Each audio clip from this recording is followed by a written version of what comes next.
Welcome to the section, Manage Your Serverless Application. In this section, we're going to configure deployment slots, demonstrate the use of function app proxies, configure automatic deployment, and we're going to show you how to set some limits for your Azure Function app. Welcome to the first video in this section, Managing Deployment Slots. In this video, I'm going to show you how to add a deployment slot to an Azure Function app. Then I'll demonstrate how the new deployment slot can have different code, and then we'll switch the active slot on the Azure Function app. Here we are inside the portal.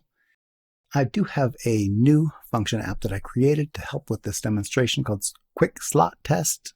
Let's start in the packed serverless function app. I'll show you how you can enable slots. So click on the function app and then choose function app settings. If your function app edit mode is in read-only, you'll need to switch it over to read-write. And then you will enable slots. Use this button here, select on, and we can see that I've already got this one on.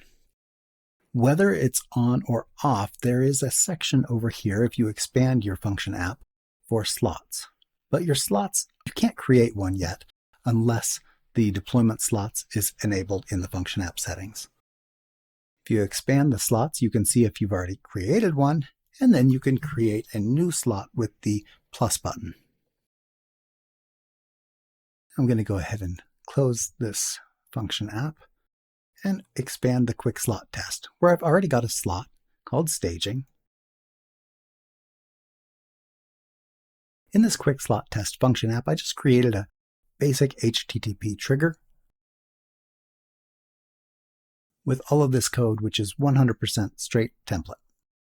In the staging slot, you can actually create different functions. So I've created a new function here, HTTP trigger C#1. Looks exactly the same. However, I've changed the bad request message to just say name required instead of please pass a name. Here's how that looks. In the staging, I now have the staging as part of the URL. To switch these, you can select the app and go back to Overview and select Swap. You can click Swap and choose the swap type, swap or a swap with preview. A swap just does the swap without any further input. The swap with preview does it in two stages. It does the swap, and then you have to confirm whether you like it, and it will commit it the rest of the way. Let's go ahead and just do the swap and click OK. The swapping of web app slots takes a minute or two. And when it's done, we should see that the quick slot test gets the new message and the staging gets the original message.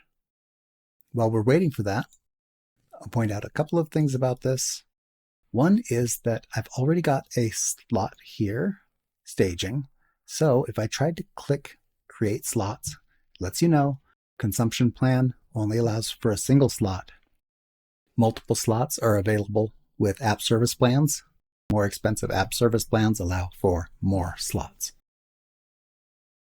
The swap operation is complete.